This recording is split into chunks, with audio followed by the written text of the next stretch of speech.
నేను ఆఫీస్కి వెళ్ళేటప్పుడు కొమ్ముని దాకా వచ్చి బాగా చెప్పు. నేను ఆఫీస్ నుంచి తిరిగి వచ్చేటప్పటికి నువ్వు అందంగా రెడీ అయి ఉండాలి. ఇదే నా అల్టిమేట్ డ్రీమ్. నా కలల మధ్యలో నీ కలలకు అసలు చోటే లేదు. పెళ్లి తర్వాత నీ లైఫ్ నీ చెప్పినట్టే ఉంటుంది. గుర్తుపెట్టు రే. రే అడ్డగాడిదా ఏంట్రా? ఆ, ఆ, ఎవడు అడ్డంగా వచ్చాడు సార్. అడ్డగాడిదా. సరే చూసుకుంటాను. లాభం లేదు. వీణు పెళ్లి చేసుకుంటే ఖచ్చితంగా నేను పని మనిషిగా మారాలి. ఇలాంటి పక్షికి నా కరెంట్ గురించి చెప్పినందుకు నన్ను నేను అనుకోవాలి. ఛీ! మారవా ఇంకా బ్రాండ్ కూడా మార్చను. ఇది బాగుంది కదా.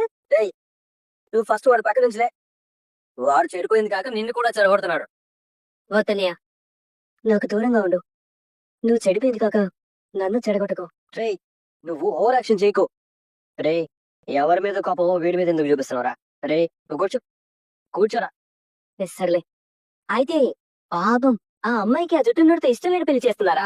అవునరా, వాడిని చూస్తేనే ఇదిగో ఈయన ప్రియాతి ప్రియమైన సిస్టర్ గుర్తుకొస్తుంది. అలాంటి ప్రాణి భూమి మీద ఒక్కతే ఉంది. ఇంకో జీవి ఉండే ఛాన్సే లేదు. బావా, వచ్చిందయ్యా వయ్యారి. పాపం నేను బావని పలకరించిపోదామని వచ్చాను. ఎందుకు పాపం? ఈ రోజు జున్ను దొరకలేదా? సాకు దొరకలేదా? బావా బావా, పాపం ఈ సంబంధం కూడా క్యాన్సిల్ అయిందంట కదా? నాకు తెలియదే. ఏంటి, ఈ సంబంధం క్యాన్సిల్ అయిందా? అదే లేదు కన్నా. ఎందుకు లేదు? ఈ సంబంధం కూడా దొబ్బింది. ఏమైంది? ఎవరు నాతో ఎందుకు చెప్పలేదు? నీ నోరు అలతటే. మీరు వాడి చెప్పకుండా దాచారో నాకేం తెలుసు? అన్నయ్య పెళ్లి ఆగిపోయిందా? అది కాదురే కన్నా, ఆ అమ్మాయి నాకంతగా నచ్చలేదు. అనయ్య, నిజం చెప్పనయ్య, ఏమైంది? ఇంకా అర్థం కాలేదా? ఎవరో చెడగొట్టారు. ఎవరో చెడగొట్టడం ఏంటి? దీని తల్లి దీని పెదమావే కదా. పని కట్టుకుని సంబంధాలని చెడగొట్టేది మీ ఇంట్లో వాళ్ళే. అన్నయ్య పెళ్లి చెడగొట్టారు. రే ఫీల్ అవ్వకరా.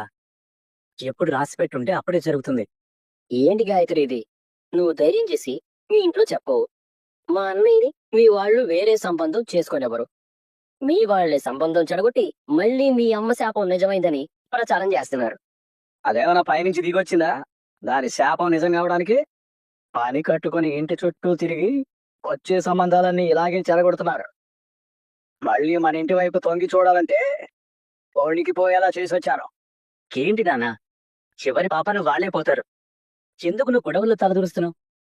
తీసుకో. అబ్బబ్బబ్బా, స్మెల్ అదిరిపోతుంది. చికెన్ 65 చేసావా? అవును. వావ్, సూపర్ బావా, సూపర్.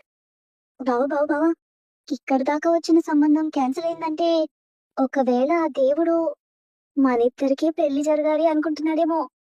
ముందెళ్ళి మీ అమ్మ ఒప్పించినావే. గాయత్రి అనవసరంగా ఆశలు పెంచుకుంటోంది. అత్త ఒప్పుకునే రకం కాదు కదా.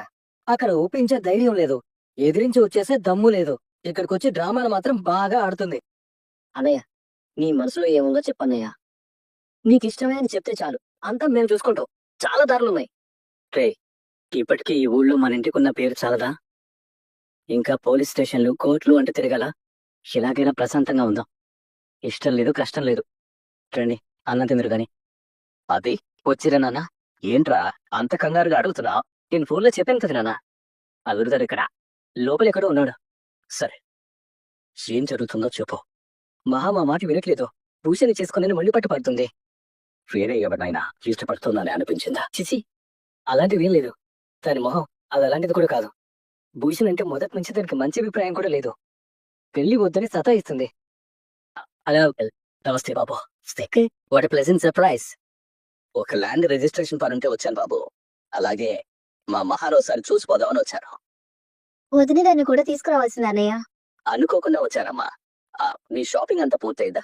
అన్ని మీ అమ్మాయికి నచ్చినవే మా వాడు ఓకే చేశాడు. చాలా సంతోషం. ఇంతకీ మహా ఎక్కడున్నా నేను తీసుకెళ్తాను నేడు. వెళ్ళొస్తాను బాబు. ష్యూరింగ్. నీ గురించి ఏం చెప్తుందో ఏంటో. నేనేమైనా మర్డర్లు చేశానా, రాబరీలు చేశానా, లేక అమ్మాయిని ఏమైనా చేశానా నా గురించి చెప్పడానికి? ఎందుకైనా మంచిది నువ్వు వెళ్ళు. వెళ్తాలేమా. అబ్బా వెళ్ళరా. ఇలా ఉన్నావమ్మా? ఒక మాంత్రికుడు డెన్లో కట్టి పడేసినట్టుంది. అన్నయ్య నాకు ఫోన్ చేశాడు. పొద్దున అమ్మకు ఫోన్ చేసేది. ఏంట ప్రాబ్లం? నీ ప్రేమేనన్నా? అవునన్నా, నీకు నేనంటే ఉన్న ప్రేమ వల్ల నాకు నచ్చింది కాకుండా నీకు మంచిది అనిపించిందే ఇవ్వాలనుకుంటున్నావు. కానీ అన్నిసార్లు నేను నీకోసం నువ్విచ్చిందే నాకు నచ్చింది అని చెప్పాను. కానీ ఈసారి నా లైఫ్‌కి సంబంధించింది నాన్న. బలవంతంగా నన్ను ఒక మూర్ఖుడికి అప్పచెప్పాలి అనుకుంటున్నావు. ఒక్కసారి ఆలోచించు నాన్న. తప్పమ్మా, అలా అనకూడదు. ఏదో రోడ్డు మీద వెళ్ళేటప్పుడు యాక్సిడెంట్ అయితే ఎవరైనా సరే ఇంకొకరిదే తప్పని గొడవ పడతారు. అది చూసి నువ్వు గొడవ పడ్డావు. అల్లుడు గారిదే తప్పు అనటావు. వాళ్ళకు కూడా బాధగానే ఉంటుంది కదా. అయ్యో! తప్పని తప్పు అని చెప్పడం కూడా తప్పేనా? అదొక్కటే కాదు నాన్న. అతనికి భార్య అంటే ఒక వంట మనిషి. దాని చదువుకు గాని, అంబిషన్ కి గాని, సెల్ఫ్ రెస్పెక్ట్ కి గాని ఏ మాత్రం వాల్యూ ఇచ్చే మనిషి కాదు. పైగా మేల్ ఈగో. వాడికి జుట్టు అనుకుందో ఈగో కూడా అంతే ఉంది నాన్న. వాళ్ళ ఇంట్లో ఉండి వాళ్ళే తిడతామేంటి? వింటే ఎంత ఎంబారెసింగ్ గా ఉంటుంది. అసలు అతనితో నీకున్న సమస్య ఏంటమ్మా? మళ్ళీ మొదటికొస్తావేంటి నాన్న? ఇంతసేపు అదే కదా చెప్తున్నాను. ఇది నీకు సమస్యగా అనిపించడం లేదా? సిల్లిగా ఉంది. రేయ్, నేను మాట్లాడుతున్నాను. మాటి మాటికి నన్ను విసుక్కుంటున్నాడు. నా మీద అధికారం చూపిస్తున్నాడు. పెళ్లి చేసుకుని పిల్లల్ని కంటే చాలంటున్నాడు. జాబ్ చేయాల్సిన అవసరమే లేదంటున్నాడు. అందరూ ఆడపిల్లలు చేసే పనే కదమ్మా. భర్త, పిల్లలు, సంసారం, ఇల్లు చక్కదిద్దుకోవడం. ఎందుకంటే ప్రశాంతమైన జీవితం ఎందులో ఉంటుంది చెప్పు? మీ అమ్మ చదువుకుంది, మీ వదిన చదువుకుంది. వాళ్ళు ఉద్యోగాలు చేస్తున్నారా? సంపాదించి తెస్తున్నారా? నేను చెప్పే మాటే కదా అల్లుడి గారు కూడా చెప్పేది. అల్లుడి గారితో సరిగ్గా లేకపోతే ఎవరైనా చిరాకు పడతారు.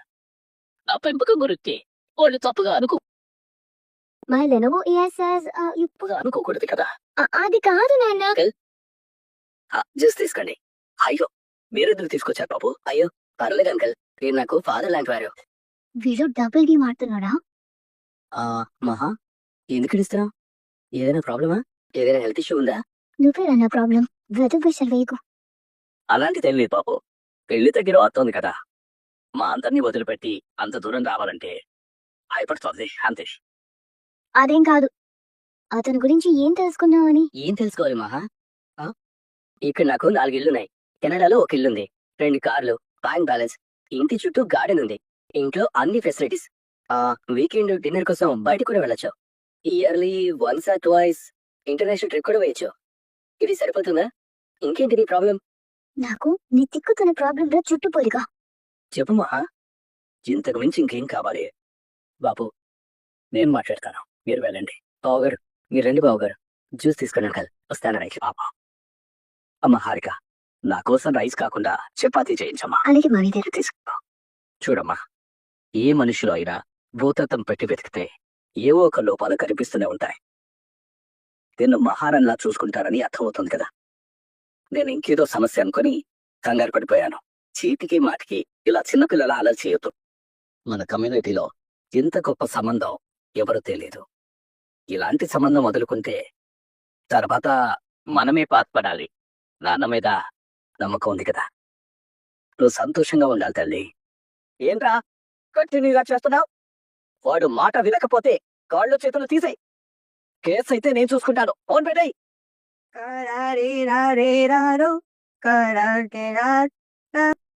తనని కూడా రానివ్వండి.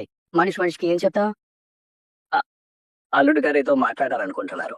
కూర్చోమ్మా. మీరు మాట్లాడుకున్నానా? నేనెందుకు? అంటే మేము ఇక్కడ పని పాట లేకుండా కూర్చొని అనుకుంటున్నావా? నువ్వు ఉండాలి ఇక్కడ. ఇక ఈ 2 గంటలు నేనాలనే చూస్తుండాలి. మా వాడి మాట అలా ఉంటది కానీ మనసు వెన్నపూస. వాడి పొంద వెన్నపూస. ఎప్పుడు వాడి వెన్నుపూస విరగొట్టి పారిపోతాం. ఏం లేదు అంకల్, పెళ్ళైన 1 month లో నేను మహాని కిరణకి తీసుకెళ్లిపోవాలి. అది తెలిసిందే కదా బాబు. వినడానికి మాకు కష్టంగా ఉన్నా తప్పదు కదా. ఇప్పుడు దానిని డిపెండింగ్ వీసా మీద తీసుకెళ్లాలంటే ఆ ప్రాసెస్ ఇప్పటి నుంచే స్టార్ట్ చేయాలి. అలాగే బాబు, ఏం చేయాలో చెప్తే మాది అరేంజ్మెంట్స్ చూసుకుంటాడు. మా వాడు చెప్పాలనుకుంది వేరే ఉంది. సూటిగా చెప్పరా? ఏం లేదు అంకల్, పెళ్లి చేసుకునే రిజిస్ట్రేషన్ ప్రాసెస్ మొదలు పెడితే వీసా రావడానికి చాలా టైం పడుతుంది. అందుకే పెళ్లి మనం అనుకునే రేటుకే చేసుకుంటారా, కానీ దానికంటే ముందు రిజిస్టర్ మ్యారేజ్ చేసుకుంటారు.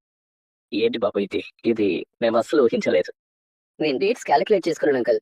వీసా ప్రాసెస్ పెళ్లి తర్వాత రిజిస్ట్రేషన్ చేసుకున్నాక మొదలు పెడితే బాగా లేట్ అవుతుంది. అంతవరకు నేను ఉండను. మహా మళ్ళీ ఒంటరిగా రావాలి. ఇప్పుడే రిజిస్టర్ మ్యారేజ్ చేసుకుంటే వెంటనే ప్రాసెస్ స్టార్ట్ చేయొచ్చు. పెళ్లి చేసుకున్నాక నెలలోపే కెనడాకి ఇద్దరు కలిసి వెళ్ళొచ్చు. మీరేమంటారు? ఇంత సడన్ గా ఈ ఆలోచన ఎందుకు వచ్చింది భూషణ్? ఇదంతా ముందే నాకెందుకు చెప్పలేదు? కరెక్ట్ గా అడిగా వదినా. ఏ మీకేమైనా అభ్యంతరం ఉందా? నాకుంది. నేను అసలు ప్రిపేర్డ్ గా లేను. సడన్ గా చెప్తే ఎలా? అదంతా అంకుల్ చూసుకుంటారు. నీకెందుకు టెన్షన్? అవునమ్మా, మేము చూసుకుంటాం కదా, మేమున్నాం కదమ్మా. అసలు వీడితో పెళ్లి ఎలా తప్పించుకోవాలా అని చూస్తుంటే ఈ రిజిస్టర్ మ్యారేజ్ ముందుకు తెచ్చాడు. అసలు వీడిని ఎలా కొట్టాలి? అదే ఏం పర్వాలేదు కదా. మీకు ఓకే అయితే నాకు ఓకేనా?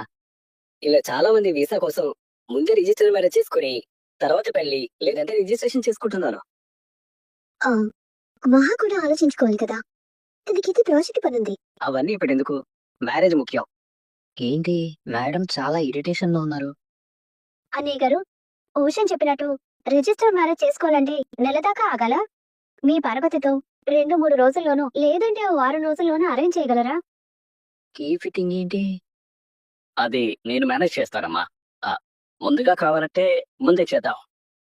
అయితే ప్రాసెస్ స్టార్ట్ చేయండి అంకల్. మహా నీ పాస్పోర్ట్ సైజ్ ఫోటో ఉందా? లేదు, లేదా? ఎందుకు లేదు? తీసుకురాలేదు. ఇంట్లో నీ ఫోటోకి నువ్వే పూజ చేస్తున్నావా? ఇప్పుడు కావాలి. మీరు పిలిచింది షాపింగ్ కి ఫోటోలు ఎందుకు పట్టుకొస్తారు? సడన్ గా అడుగుతారని నేనెలా ఊహిస్తాను? అది అలా కట్టి పెట్టు వాడికి. Pan card, Aadhaar card, bank statement, passport size photos ఇవన్నీ దగ్గర పెట్టుకోవడం అది కామన్ సెన్స్. ఇప్పుడు లేదు, ఏమంటారు? కూల్. Don't shot. ఎందుకు అలా చెప్తున్నాం? ఇలా నా మీద అరిచేవాడంటే నాకు అస్సలు నచ్చుతాం. మీద పడి ఖర్చేవాళ్ళంటే బాగా నచ్చుతుందా? ఈ వాయిస్ రైజ్ చేయదు.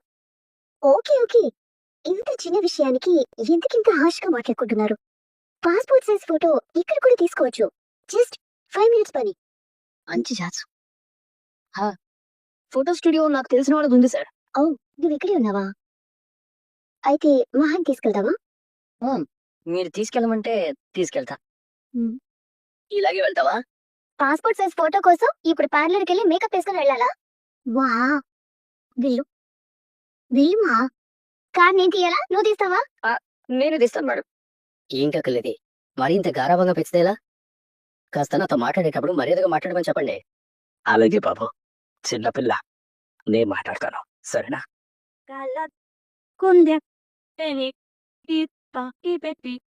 ఆ పాట ఆపుతావా? వేరే పాట పాడమంటారా? సైలెంట్ గా ఉండమంటా. అలాగే. స్టూడియో ఎంత దూరం? దగ్గరేనండి. ఇంకా దూరంగా ఉన్న స్టూడియోకి తీసుకెళ్ళి. ఓనిలే, మనకి మంచిదేగా, మాటలు కలపచ్చు. ముందు ఈ పిల్లకూడితో పెళ్లి గురించి కనుక్కుందాం. మేడం, దూరం తీసుకెళ్తే లేట్ అయినందుకు ఆ పెళ్లి కొడుకు వాట్ ద హెల్ అని నా మీద పడి అడుస్తాడేమో. ఏడ్చాడు. ఏమన్నారు? ముందుకు చూసి నడుపు. అది కాదు మేడం, ఒక్క ఫోటో తీసుకోవడానికి ఇంతసేపా అని గొడవ చేస్తాడేమో. అతను నాకన్నా నీకే ఎక్కువ అర్థమైనట్టున్నాడు. అంటే కాలుతో గుద్దినప్పుడు ఆ సారిది తప్పైనా నాదే తప్పు అన్నాడు చూడండి, అప్పుడే అర్థమైంది ఇంత తిక్కలోడేంటి అని. ఒక అడవిలోంచి బయటపడినట్టుంది. ఆ తరిలు మీకు అడవిలా అనిపిస్తుందా మేడం? వినపడిందా? లేదు, కనబడేది. టీ? మీ మొహంలో తీగులు కనబడుతూ ఉంది. మనం ఏడవడానికి 1000 కారణాలు ఉండొచ్చు, కానీ నవ్వడానికి ఒక్క కారణం వెతుక్కుంటే చాలు. హాయిగా నవ్వితే మనసు తేలిగ్గా ఉంటుందండి. నేను నవ్వడమే మర్చిపోయాను. మా ఇంట్లో మేము ఎప్పుడూ నవ్వుతూనే ఉంటాం. ఎప్పుడు నవ్వుతూ ఉంటే వెర్రి వాళ్ళు అనుకుంటారు. అంటే ఇప్పుడు మమ్మల్ని వెర్రి వాళ్ళు అంటారా? అయ్యో, నేను జనరల్ గా చెప్పాను. నువ్వేదో చెప్తున్నట్టున్నావు. ఇంకేం చెప్తాం, నేను వెర్రివాణ్ణి. చూసారా, మీరు నవ్వితే నిజంగా బాగుంటారు. ఆ, మిమ్మల్ని ఒక మాట అడగొచ్చా? వద్దంటే ఆపే రకమా నువ్వు? ఆ, అర్థమైపోయిందా? ఏటో అడుగు. ఆ, మీది లవ్ మ్యారేజా? చిచి, అతను ఎవరైనా లవ్ చేస్తారా? అబ్బా, ఓహో, అరేంజ్డ్ మ్యారేజా? నాకు ఆ మనిషి నచ్చలేదు మేడం. అందుకేనా అడ్డగాడదాని తిట్టావు? అయ్యో, నేను రోడ్డు మీద వెళ్ళేవాడిని తిట్టాను మేడం. నిజానికి వాడిని నేనే ఆ తిట్టి తిట్టాలి. మీరు ఇష్టం లేని పెళ్లి చేసుకుంటున్నారా? నాన్నకి హార్ట్ ప్రాబ్లం, తాత ఫైనల్ స్టేజ్, అందుకే బలవంతంగా అతన్నిచ్చి పెళ్లి చేస్తున్నారా? అంతే కదా? బలవంతంగా పెళ్లి చేస్తున్నారని ఎవరు చెప్పారు? మీ మాటలే చెప్తున్నా మేడం. తప్పించుకోలేని పరిస్థితుల్లో మీరు ఒప్పుకున్నారని తెలిసిపోతుంది. మా నాన్నకన్నా అన్నకన్నా ఇతనే నన్ను బాగా అర్థం చేసుకున్నాడు. ఏం మాట్లాడరేంటి మేడం? మౌనం అర్ధాంగీకారం అనుకోవాలా? హలో, అది అర్ధాంగీకారం కాదు, అర్ధాంగీకారం అంటే సగం ఒప్పుకున్నట్టు. నేను సగం ఒప్పుకోను, పూర్తిగా ఒప్పుకోను. నువ్వు ముందు కారు సరిగ్గా నడుపు. ఆ, ఆ, అర్థమైంది మేడం. నోరు మూసుకో, కారు నడుపు అంటున్నారు, అంతే కదా? ఇంచుమించు అంతే. ఆ, ఆ, అలాగే. ఉమ్, ఇంకా ఎంతసేపు? నిన్నే. మీరే కదా నోరు మూసుకోమన్నారు. అంటే అవసరమైనప్పుడు కూడా మాట్లాడవా? ఇంకో 10 minutes మేడం. హాయ్ ఫ్రెండ్స్, ఇప్పుడు మనం లైఫ్ కి సంబంధించిన ఒక గొప్ప విషయం కోసం డిస్కస్ చేద్దాం. లవ్ మ్యారేజ్ బెటరా, అరేంజ్డ్ మ్యారేజ్ బెటరా? ఇప్పుడు కొందరి అభిప్రాయాలను తెలుసుకుందాం. నాకెప్పుడు రెండు బెటర్ కాదు. అది ఆఫ్ చేయి. మేడం, మౌనంగా ఉండడం పెద్ద శిక్ష మేడం. నోరు తెరిచి మాట్లాడొచ్చా? వచ్చు. ఆ, మీకు బలవంతంగా పెళ్లి చేస్తున్నారా, లేకపోతే లేకపోతే ఆ, ఆ, మీరెవరినైనా ప్రేమించారా? ఆ, మీ ఇంట్లో ఒప్పుకోలేదా? అతని స్థాయి వేరు, మీ స్థాయి వేరు అని వద్దన్నారా? అందుకే మీకు బలవంతంగా పెళ్లి చేస్తున్నారా? మీరెందుకు ఇంత డల్గా ఉంటున్నారు? నువ్వు కథలు బానే అల్లుతున్నావు. రైటర్ కావాల్సిన వాడివి డ్రైవర్ అయ్యావు. నిజం చెప్పండి మేడం. తెలీదు. నాకు తెలుసు. ఏం తెలుసు? మీ కలల్ని, మీ ఆశల్ని, మీ చదువుని అన్నిటినీ చంపుకొని వంట చేయడానికి, ఇంటి పని చేయడానికి పెళ్లి చేసుకుంటున్నాడే ఆ భూషణ్ సార్.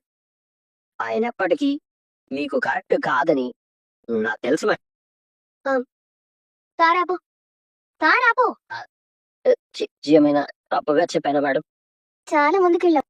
స్టూడియో దాటిపోయింది. సారీ మేడం, నేను వెనక్కి తీసుకెళ్తాను. పర్వాలేదు, నేను వెళ్తాను.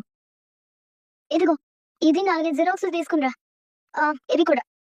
కనుయి కననే కనని వెదబులేపు అననే అలని.